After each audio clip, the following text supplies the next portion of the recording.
You know that feeling, right? That chaotic list of worries in the back of your mind about what could go wrong with the project, or just at work in general? Well, today, we're going to take all that abstract chaos and turn it into a clear, actionable plan. Let's dive into this really simple but incredibly powerful system for risk assessment. So, here's our game plan. We'll start by just facing the problem head on. Then we'll build a super simple grading system. After that, we'll get practical, listing out real-world hazards, figuring out their actual impacts, and then, this is the best part, pulling it all together into a report that tells you exactly where to focus your energy.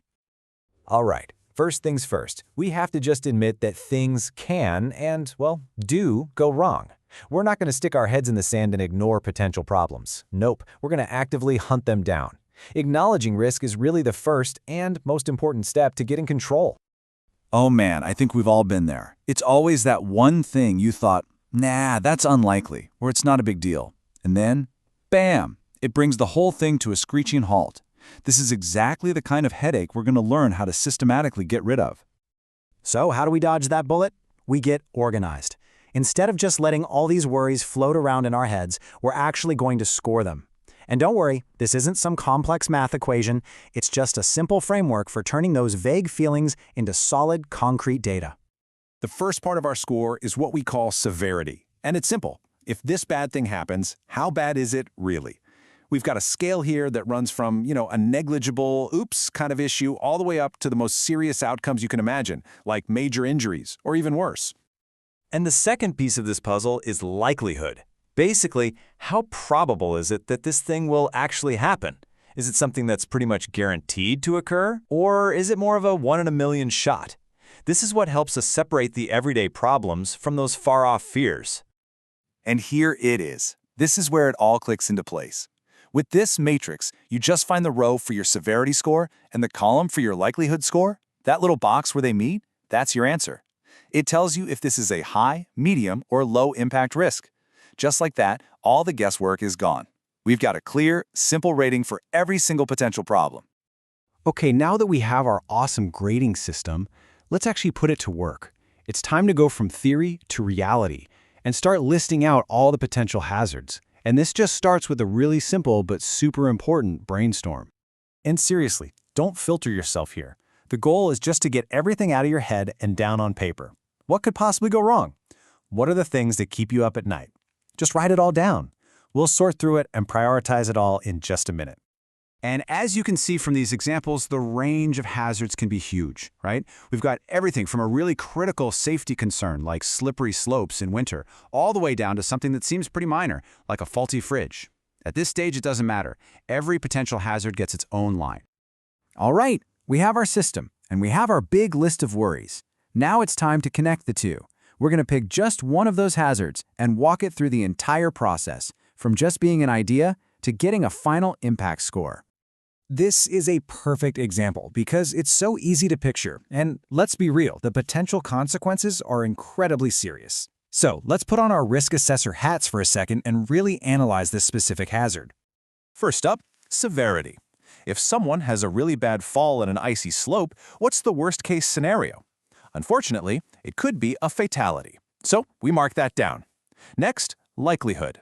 In a place that has cold winters, is it probable that the slopes will get slippery? Yeah, it's pretty likely. So we've assigned our values.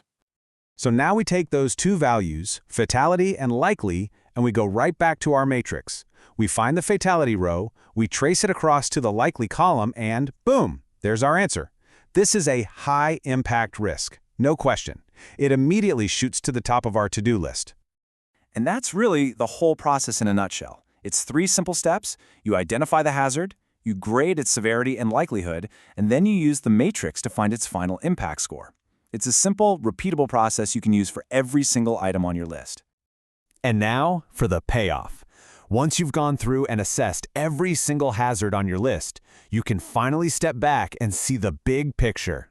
All that messy, chaotic data suddenly transforms from this overwhelming list into a crystal clear action plan. So let's say, in this example, we identified a total of 10 different risks. Just knowing that number is powerful, right?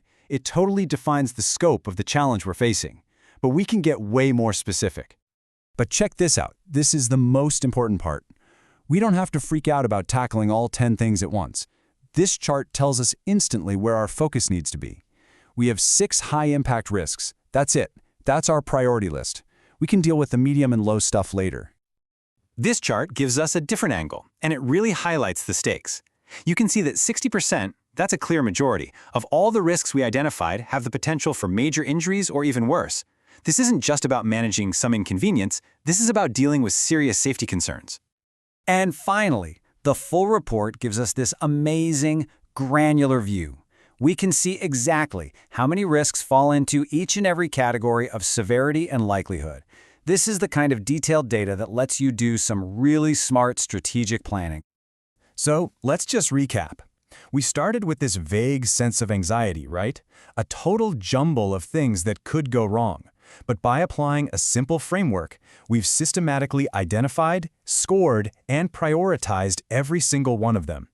We've created a clear path forward. That, right there, is the journey from chaos to control. So now, it's your turn. This system isn't just some theory. It's a practical tool you can start using, like right now. So the question I want to leave you with is this. What's the very first hazard you're going to plug into your own risk matrix?